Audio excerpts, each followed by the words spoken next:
will hear a student and an advisor talking about facilities at a college. First, you have some time to look at questions 1 to 5.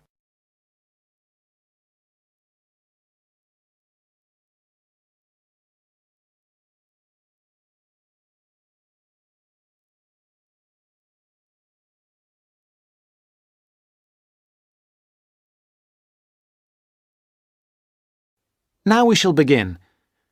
You should answer the questions as you listen, because you will not hear the recording a second time. Listen carefully and answer questions 1 to 5. Hi, I wonder if you could help me. I'm starting a course at Glenfield in a few weeks. I was just a bit worried about what facilities there will be and what I'll have to do.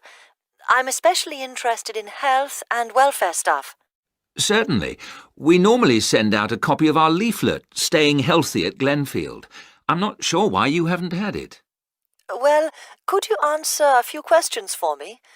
Firstly, I'm wondering about how I get a doctor when I arrive. Well, you can register with the University Health Centre on North Campus. And do I have to pay for that? Not to register, but if you have to get medicines, there's a prescription charge of £6.50. Okay. Well, I'm not planning to get ill. That's only going to arise if I have any problems. So, should I just go along when I arrive? That's what we recommend for peace of mind, but it's not compulsory, and if you don't live inside the catchment area, you can't in fact register there. Where do you live? Well, at the moment I'm staying at the Backpackers Hostel in Hill Street, but I will be moving from there shortly, somewhere nearer. Well, there's a map at the centre which shows you the area that the university practice can accept people from. It's what we call the yellow zone. If you live outside that area, you have to find another medical centre to register with. It sounds like I'll only qualify after I move. I think you might be right. Then, in addition to the health centre, there's a free counselling service for all students situated on the North Campus. You don't have to register. They also have drop-in sessions. I say it's free, but that's only for up to 8 sessions. Beyond that, they normally refer people elsewhere. Sounds serious. Well, it's not just for big problems. People go there for advice on housing, workload, whatever, really. They can even arrange financial help. Is it confidential? Absolutely. Then again, a lot of students prefer to phone the Nightline service, which is run from an office on the central campus. They don't really encourage people to drop in. I see. So it's basically a free phone line. The number, if you want to make a note, is 0900 762 5913. I'll say it again. 0900 762 5913. Fine. Well, I hope I won't need any of these. What I will want is access to some gym facilities. Right.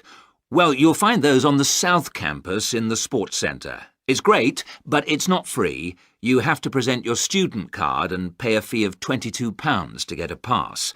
But that will last you for the whole year. Before you hear the rest of the conversation, you have some time to look at questions 6 to 10.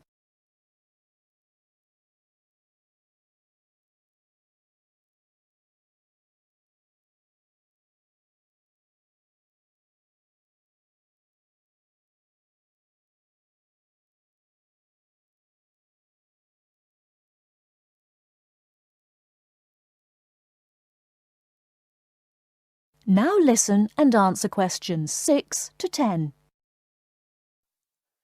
Is this information on the website? I'm afraid not. I can send you some leaflets or even resend the whole information pack if you give me your details.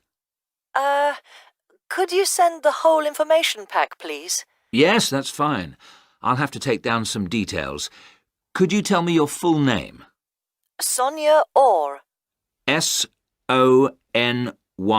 No, I'll spell it. S-O-N-I-A. Then Orr is O-R-R. Orr. OK. And you said you were on Hills Road? Yes, but don't send it there as I'm about to move. I'll give you my new address, which is 22 Winter Gardens. That's Glenfield. And the postcode? Oh, yeah, that's GF23 9BQ. Fine. Now, we're doing a bit of data collection about who uses our services at the moment. Can I just ask a few more questions? Yes, that's fine. OK. If you're an international student, what country are you from? I'm from Switzerland. And how old are you? I'm 24. And finally, which course are you enrolled on? Right, well, that's a bit complicated, since I'm hoping to switch to economics and history. But at the moment... I'm down to do economics and sociology. It's a joint degree. OK, I'll put that. Great. Well, I'll pop the information pack in the post, and you should get it soon. That is the end of part 1. You now have half a minute to check your answers.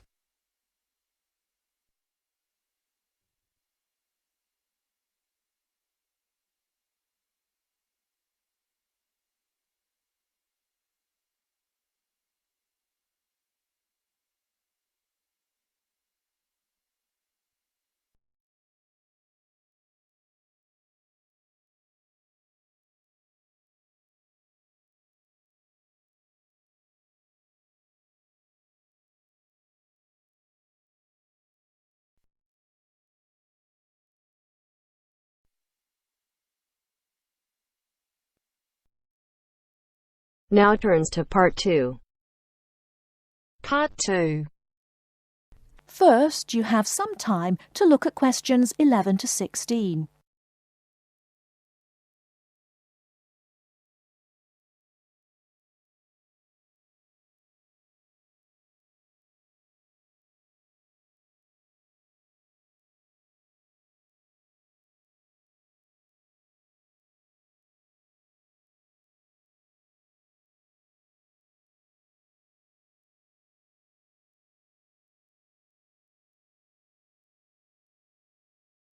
Now, listen carefully and answer questions 11 to 16. I'm here today with Helen Warner, who has been a vegetarian for many years and is going to talk a little about vegetarianism. Helen, the concept of vegetarianism seems to have interested a number of our listeners who have sent in some questions. To begin, what made you want to become a vegetarian? Well, when I was 16, I had friends who were vegetarian and they introduced me to the idea.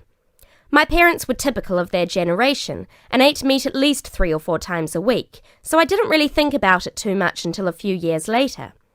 It was while I was at university that I really thought about it and decided that it was unfair to eat meat when there are so many alternatives available. Is there anything you miss about not eating meat? No, not really. As I said, there are so many substitutes available these days, perhaps the most important of which comes from the soya bean. Soya is so versatile and is the staple substitute for most vegetarians. So what about the nutritional value of vegetarian food? Isn't it true that there are some vitamins that you can't get from soya or vegetables alone? Surely people need these vitamins. Yes, that's correct. But actually there is only one vital vitamin that is only present in meat. That's vitamin B12. Most vegetarians are aware of the implication of this and actually take B12 supplement in the form of tablets. Of course, the way you cook vegetables is also very important in preserving vitamins. Many countries, particularly the UK, have a reputation for overcooking vegetables. Water-soluble vitamins, where the vitamins are dissolved into the water, are often lost. Vitamin C is a common example. However, the loss of vitamins can be avoided by microwaving or steaming vegetables, which is what I do whenever I cook. Some people don't want to change their cooking habits too much, so if you do boil them, simply cut down on the cooking time. So a vegetarian diet is fairly healthy then? Oh yes. A lot of people believe that vegetarianism is unhealthy, but that's actually not the case. Vegetarians are actually considerably healthier than many meat eaters. Consider for a minute the health aspects of the incredible amount of meat this country and others like it consume. The statistics for beef eating, for example, are quite frightening. The world figure for beef consumption is slightly less than 11 kilograms per person each year. Yet in Europe, the average consumption is nearly double that, at 21 kilos per person. And in the USA, it is even worse, with the average person eating 44 kilograms of beef every year.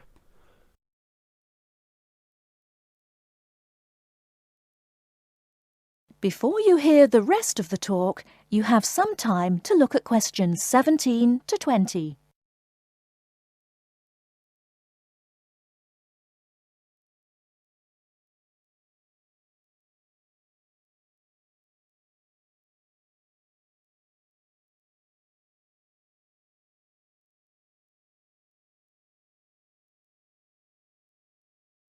Now listen and answer questions 17 to 20. So are you suggesting that people stop eating meat altogether and everyone adopts a vegetarian lifestyle? No, not at all. Even in the healthiest diets, there is still a place for meat, but it should be eaten in moderation. Many nutritionists think of foods in terms of a pyramid, with the foods we can eat relatively freely at the bottom and the foods we should carefully restrict at the top. The majority of our diet should be composed of cereals, which would go on the bottom row of the pyramid. In this category could also be included such things as rice and pasta. Next, a good diet is followed by a roughly equal amount of vegetables and fruit. I have at least 2 servings a day of fruit and vegetables whenever possible. In decreasing quantities, you can then eat dairy foods, eggs, cheese, etc. Almost at the top of the food pyramid comes fish, carefully prepared of course, not dripping in oil or batter, and white meat. Chicken, for example, is a comparatively healthy meat, but again, a lot of this comes down to preparation methods. Right at the top of the pyramid come the ingredients of far too many Western meals, red meat and potatoes. It is particularly in that area that I would suggest moderation. Well, thank you very much, Helen. I'm sure that a lot of listeners are interested in your views. How could they find out more about the health benefits of vegetarian options? Well, there are lots of websites and books on healthy eating and vegetarianism, but it is always important to remember to consult your doctor before making any radical changes to your diet or lifestyle.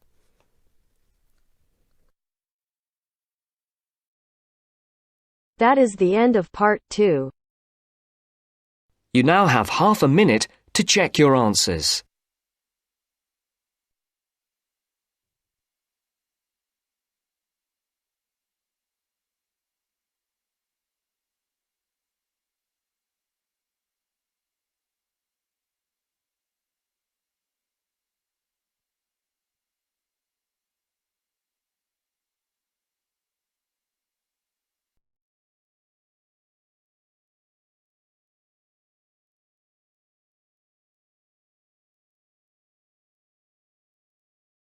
Methods course. A girl called Leela and a boy called Jake having a seminar with their tutor. Now you have some time to look at questions 21 to 24.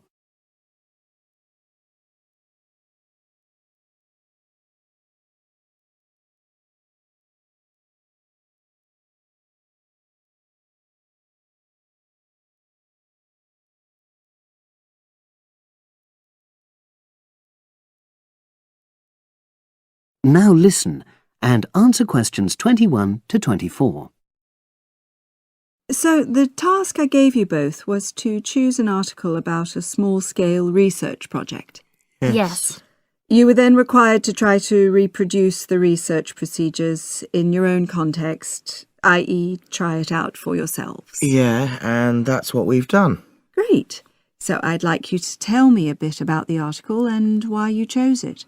Well, the article's written by 2 university lecturers who had started using crosswords to help their students revise terminology for exams. And the crosswords were designed and set on computers. And we selected the article because, well, it seemed an accessible topic, even though we weren't familiar with the technique. You know, using IT to design crosswords for higher education. That's a good reason. So these lecturers wanted to see how well this innovation was received by their students. Yes. So how did you go about reproducing the research? Well, we drew up a list of terms from one of our own modules, and designed a crossword for revising these terms. Then we asked our classmates to try out the crossword and give us feedback, their opinions on how they felt about using the technique. Was it easy to find participants? It wasn't easy at first, but then we convinced them that by taking part in the research, they were actually benefiting themselves by preparing for an exam which is coming up later this term. And it worked. Good. So how did you find out what the students thought about doing the crosswords? A questionnaire. The original article used a 2-page long questionnaire. There were lots of excellent questions on it, but the whole section on difficulties using IT is now obsolete. Old-fashioned even though it had only been written a couple of years ago. So you designed a shorter version? Yeah. Then we sent it to the 40 students by email and got 28 replies. I was taken aback by the fact that everybody we talked to thought this was a good return.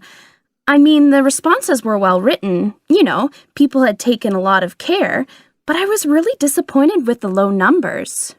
Yes, an important lesson to learn for an apprentice researcher. Yeah.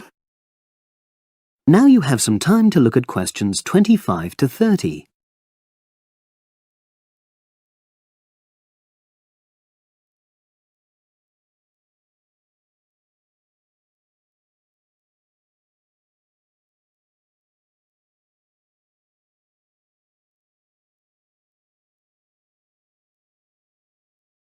Now listen and answer questions 25 to 30.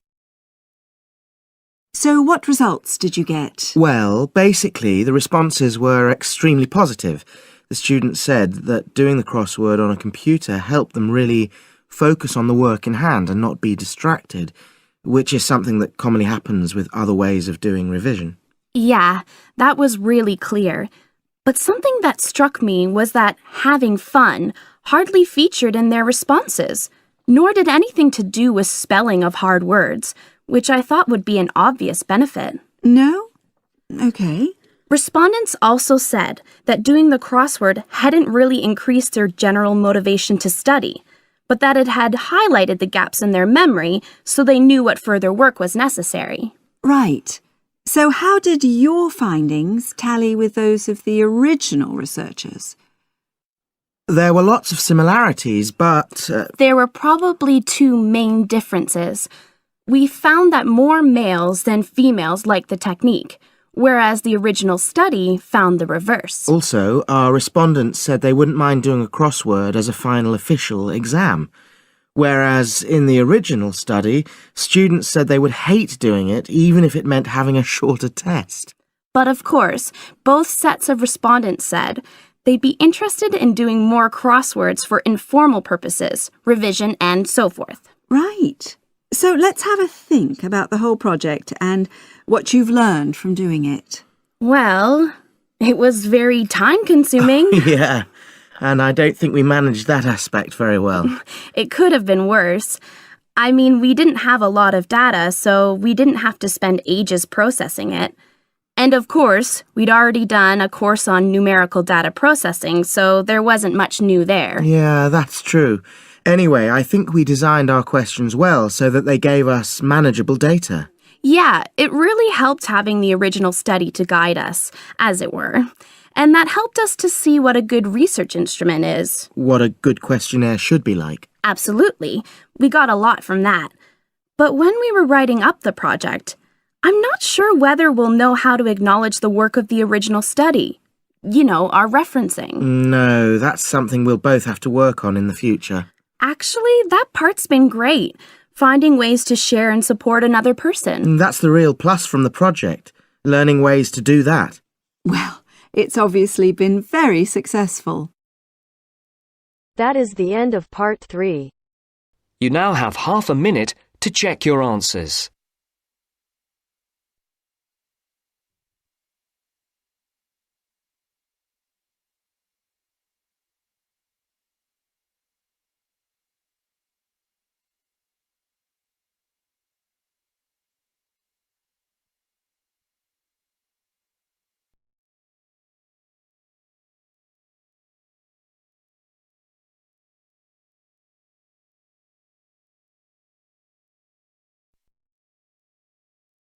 Now turns to Part 4. Part 4. 9. Listen to the second part of our lecture. As you listen, complete the notes below. First, you have some time to look at questions 31 to 40.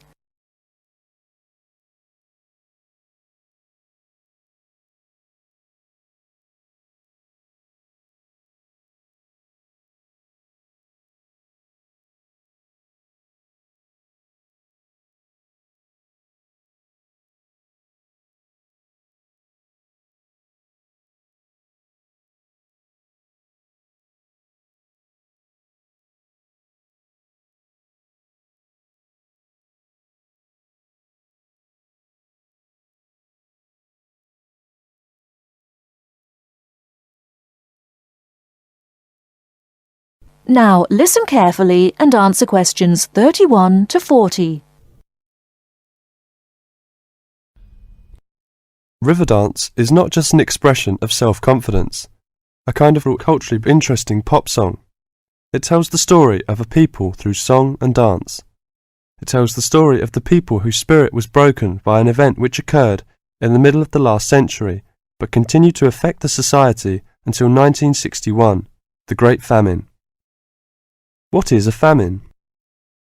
In 1840, the official population of Ireland was 8 million. They were largely poor and living in the countryside.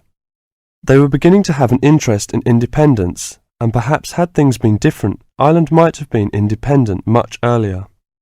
But there was a serious problem in the agricultural system. All crops were grown to pay the rent of the land, and all that was grown to eat was the potato.